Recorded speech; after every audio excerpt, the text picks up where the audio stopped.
देश में आप मुसलमान हैं, दलित हैं, आदिवासी हैं, यहाँ तक कि जाट, गुज्जर, मराठा हैं, तो आपको कोई भी धार्मिक आयोजन करने का मौका नहीं दिया जाएगा, ना ही धरना प्रदर्शन करने की आज़ादी दी जाएगी। मैं ऐसा क्यों कह रही हूँ, विस्तार से पूरी खबर बताएंगे, लेकिन सबसे पहले खबर को बताने से पहले मैं बताऊंगी कि मुस्लिम समाज के साथ किस तरीके से पिछले 10 सालों में बर्बरता की गई है। मुसलमानों का नाम उर्दू टाइटल आधार के नाम पर आने से कैसे उनको परेशानियों का सामना करना पड़ता है, कैसे उन्हें दोहरे स्तर का नागरिक बना दिया है अपने ही देश में। सोचिए, वो इस देश के तमाम उन चीजों से प्यार करते हैं, उनके महापुरुषों ने इस आजादी के लिए अपनी कुर्बानियां तक दी हैं, लेकिन देश के कुछ चुनिंदा मनुवादी फ्रिंज एलिमेंट्स मुसलमानों को कैसे निशाना बनाते हैं, उनको धर्म के नाम पे उनके साथ अपराध करते हैं, बर्बरता करते हैं, और यहां तक कि क्रूरता अपनी चरम सीमा पर पहुंच चुकी है। आप देखेंगे कि किस तरीके से दलितों को भी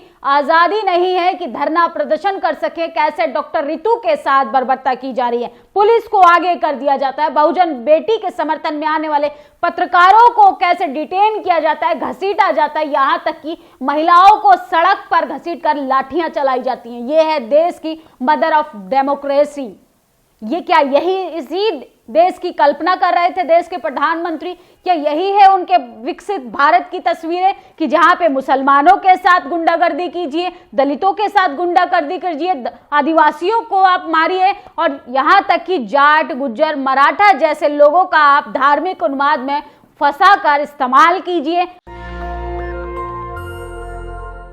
नमस्कार, मैं निधि रतन और आप देख रहे हैं नेशनल दस्तक। आज बात करेंगे मुस्लिम स्कॉलर सलमान अजहरी पर। कैसे गुजरात पुलिस उन्हें उठा ले गई, कैसे बिना किसी नोटिस के मोदी सरकार या ये कहें कि भारतीय जनता पार्टी के कुछ आईटी सेल के लोगों ने उनका एक जूनागढ़ में कार्यक्रम के दौरान दिए हुए भाषण की एक क्लिप, मात्र एक क्लिप को काटकर सोशल मीडिया पे ऐसे चलाया जैसे वो एक आतंकवादी हैं, वो एक देशद्रोही हैं, जैसे उन्होंने बहुत बड़ा गुनाह किया है। लेकिन इसके साथ साथ हम तमाम लोगों के मैं नाम आपको बताऊंगी, तो आप खुद कमेंट बॉक्स में बताइएगा कि ऐसे लोगों की गिरफ्तारियां क्यों नहीं होती जो समाज में, देश में जहर घोलने का काम करते हैं। चाहे धीरेन्द्र शास्त्री हो, चाहे बाल मुकुंदाचार्य हो, राम भद्राचार्य तो यहां तक कि बहुजन समाज के लोगों को नीच शब्द तक कह देते। जो राम को नहीं बसता वो नीच शब्द से आता है। ऐसे लोगों पर कार्रवाई क्यों नहीं होती है,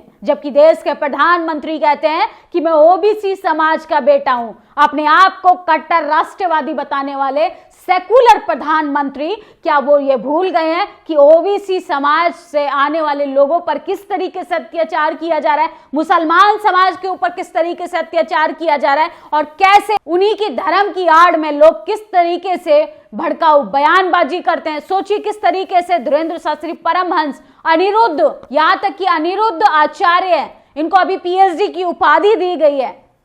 ऐसे लोगों की सोच जब आप सुनेंगे तो आपके रोंगटे खड़े हो जाएंगे। आचार्य अनिरुद्ध तो कहते हैं कि छोटी जाति के लोग जानवरों से तुलना करते हैं। सोचिए, प्रोस्टिट्यूट महिलाओं को आप शब्द कहते हैं कि जो बच्चा प्रोस्टिट्यूट महिला से पैदा होता है वो उसके लक्षण पर निर्भर करता है, उनके जन्म पर निर्भर करता है, उनके कर्म पर निर्भर करता है। महिलाओं के लिए ऐसी सोच रखने वाले बाबाओं का भंडाफोड़ हो चुका है। ऐसे बाबाओं की सोच पर हमें शर्मिंदगी महसूस होती है कि ऐसे लोग धर्म के ठेकेदार बनकर बैठे हैं। ऐसे लोग सनातन धर्म को बचाएंगे, ऐसे लोग राष्ट्र को मजबूत बनाएंगे, और ऐसे बाबा लोग इस देश के विकसित भारत में अपना समर्थन देंगे। यही है मोदी का विकसित भारत, जिसका सपना देश के प्रधानमंत्री देख रहे हैं। कि आप मुस्लिम स्कॉलर को इस उठवा लेते हैं अपने पुलिस के द्वारा कि वो सिर्फ अपने कार्यक्रम में एक भाषण देते हैं। वो भाषण भी विस्तार से आपको बताएंगे कि उन्होंने क्या कहा था। लेकिन सोचिए, अगर आप मुसलमान समाज से आते हैं, आप दलित समाज से आते हैं, तो आप अपने धार्मिक आयोजन में भी शामिल नहीं हो सकते। कैसे राजेंद्र पाल गौतम से मंत्री इस्तीफा तक ले लिया था क्योंकि उन्होंने 22 प्रतिज्ञाएं दोहरा दी थी। हम नहीं मानते किसी को जबरदस्ती भगवान, तो आप जबरदस्ती कार्रवाई करेंगे, आप गुंडागर्दी करेंगे, आप पुलिस को आगे करेंगे। तो ये देश का विकसित भारत है कि मोदी सरकार कौन से देश का कल्पना कर रही है। यही हिंदू राष्ट्र बनाएगी क्या, जिसमें मुसलमानों पर अत्याचार हो, महिलाओं पर अत्याचार हो, युवाओं पर अत्याचार हो, इस देश के बहुसंख्यक एसटी माइनॉरिटी पर अत्याचार हो। ये सोच कर भी बहुत बुरा लगता है। हमने इसलिए वोट नहीं दिया था मोदी सरकार को, क्योंकि उनको पता है कि कैसे मुसलमानों को हमें कमजोर बनाना है, राजनीतिक रूप से, आर्थिक रूप से, शैक्षिक रूप से। हमने तमाम उन लोगों को कमजोर बना दिया जो बेचारे वर्षों से, 75 साल से अपने संवैधानिक अधिकारों के लिए मांगे कर रहे हैं। मोदी सरकार की कार्रवाई होती है बिल्किस बानो के आरोपियों को माला पहनाने के लिए, मिठाइयां खिलाने के लिए। कैसे मुस्लिम महिला को आज भी न्याय नहीं मिलता। जूनागढ़ में एक स्पीच के दौरान सलमान अजहरी को गिरफ्तार कर लिया जाता है लगातार, लेकिन ये बाबा लोग तमाम भड़काऊ भाषण देते हैं। आप एक वीडियो की क्लिप सुनिए कि कैसे एक साध्वी भगवा कपड़ों की आड़ में मुसलमानों को टारगेट करने की कोशिश कर रही है। ऐसे लोगों पर कोई कार्रवाई नहीं होगी।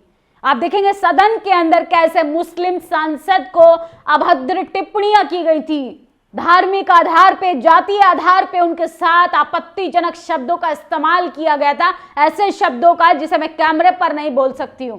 और देश के प्रधानमंत्री और उनके कुछ अंधभक्त ऐसे लोगों को, सोचिए, मुस्लिम स्कॉलर को गिरफ्तार कर लेते हैं। यह है देश की मदर ऑफ डेमोक्रेसी। दलितों को गालियां दी जाती है, लेकिन जो राम को नहीं बसता उनको गालियां देने वालों के पैर पूजे जाते हैं। बाकायदा देश के प्रधानमंत्री तो गले लग कर आते हैं। यह है देश का विकास। चाहे बिल्किस बानो का आप केस ले लीजिए, किस तरीके से मुस्लिम महिला को आज भी संघर्ष के लिए दर दर भटकना पड़ा। वो न्याय चाहती हैं। उनके साथ जिस तरीके की घटना को अंजाम दिया गया था, एक सामूहिक बलात्कार को अंजाम दिया गया था, उनके पूरे परिवार को खत्म कर दिया गया था, लेकिन भारतीय जनता पार्टी उसी में से 11 आरोपियों में से एक को टिकट देती है। यह है देश का विकास, यह है राम राज्य। आपको खुश होना चाहिए, क्योंकि जिन्होंने धर्म की आड़ में सत्ता में बैठे लोगों को वोट दिया था, वो देखिए किस तरीके से अत्याचार कर रहे हैं। आज मुसलमानों की बारी है, दलितों की बारी है, आदिवासियों की बारी है। तो जो लोग धर्म की आड़ में खुश हो रहे हैं, अपने घरों में बैठे हैं कि नहीं हमारा नंबर नहीं आने वाला, तो ये आप बहुत बड़ी गलतफहमी में है, क्योंकि ये जो आग आप लोगों ने लगाई है ये आपके घर तक भी आएगी। सुरेश चौहान के जो दिन रात बैठकर टीवी चैनलों पर संविधान की धज्जियां उड़ाते हैं, ऐसे लोगों पर कार्रवाई नहीं होगी। और रामदेव तो कहते हैं ओबीसी की ऐसी की तैसी, और देश के प्रधानमंत्री खुद ओबीसी कैटेगरी में अपने आप को डिफाइन करते हैं। सोचिए, सुरेश चौहान के लगातार तमाम सांप्रदायिक दंगों को बढ़ावा देता है, मुसलमानों के खिलाफ जहर उगलने का काम करता है, लेकिन वो हेट स्पीच में नहीं आता है। तमाम बाबा भड़काऊ भाषण देते हैं, प्रवचन में जाति सूचक शब्दों का इस्तेमाल कर एक विशेष जाति के लोगों को गाली देते हैं। वो हेट स्पीच में नहीं आता है, क्योंकि उनको सत्ता के द्वारा सुरक्षा प्रदान है। इस सरकार में बैठे जातिवादी, मनुवादी लोग ऐसे लोगों को सहारा लेकर सांप्रदायिक दंगों को बढ़ावा देने की कोशिश करते हैं। और सोचिए, हिंदू मुसलमान कर राजनीति रोटियां सेकने का काम करती है। इसके साथ साथ यूपी एसटीएफ के मोहम्मद इरशाद नामक व्यक्ति को भी गिरफ्तार किया। इरशाद इस्लामिक किताबें, टोपी, इत्र बेचते हैं। सोचिए, मुसलमान समाज के साथ किस तरीके का दो व्यवहार किया जा रहा है। उनके साथ तो कोई तमाम वो नेता भी आगे आने के लिए तैयार नहीं है, जिनको वो अपना हितैषी समझकर वोट देते हैं।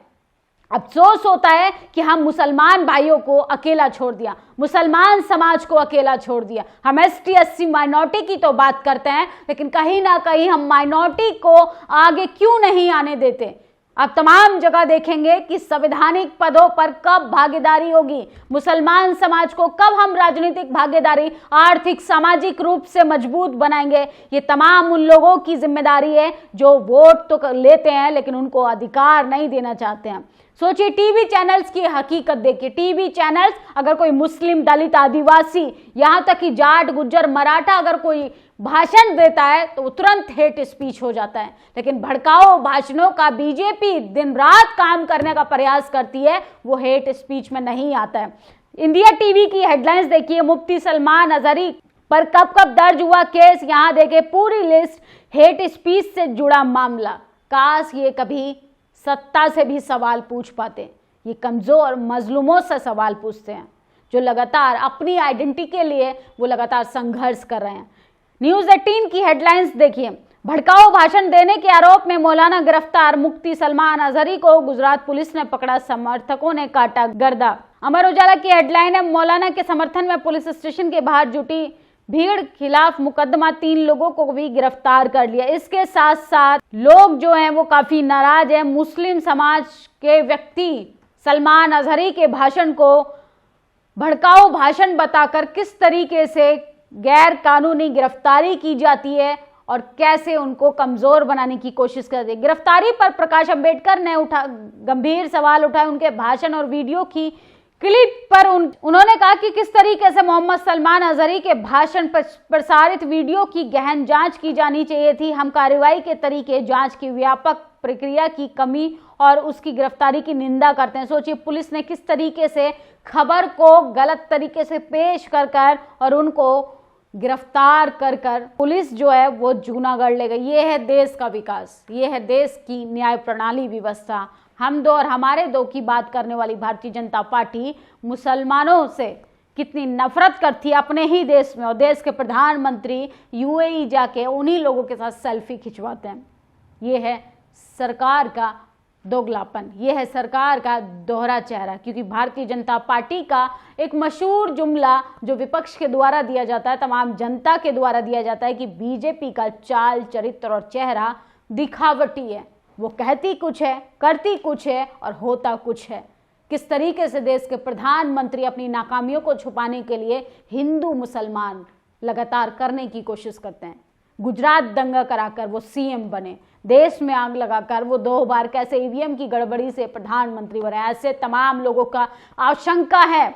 लेकिन देश के प्रधानमंत्री सदन के अंदर जब ये कहने लगे कि अब की बार मोदी सरकार, वो भी 370 पार, तो इसका मतलब समझिए कि मजबूत सरकार ने कहीं ना कहीं सेटिंगबाजी जरूर की है। इस वीडियो पर आपकी क्या प्रतिक्रिया कमेंट बॉक्स में जरूर बताएं। सलमान अजहरी की गिरफ्तारी पर आप लोग कैसे सोचते हैं?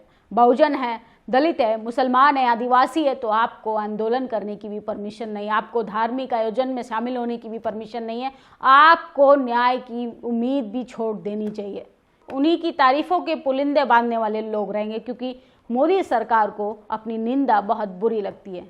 देश के प्रधानमंत्री की जो बुराई करेगा, उनकी नाकामियां गिनवाएगा, उसको या तो वो ईडी का डर बिठाएंगे, सीबीआई की जांच बिठाएंगे, जेल का डर बिठाएंगे। और आप अगर पत्रकार हैं तो आपका तो जो हश्र होना है आप सोच नहीं सकते। इसलिए आप लोग अपनी राय कमेंट बॉक्स में दीजिएगा। शुक्रिया। नेशनल दस्तक की आपसे गुजारिश है कि अगर इसको बचाना चाहते हैं तो नेशनल दस्तक को सब्सक्राइब करने के लिए रेड कलर के सब्सक्राइब बटन को दबाएं, फिर बेल आइकन की घंटी दबाएं। नेशनल दस्तक को बचाने के लिए बहुत जरूरी है कि हर खबर को शेयर करें, लाइक करें, कमेंट जरूर करें।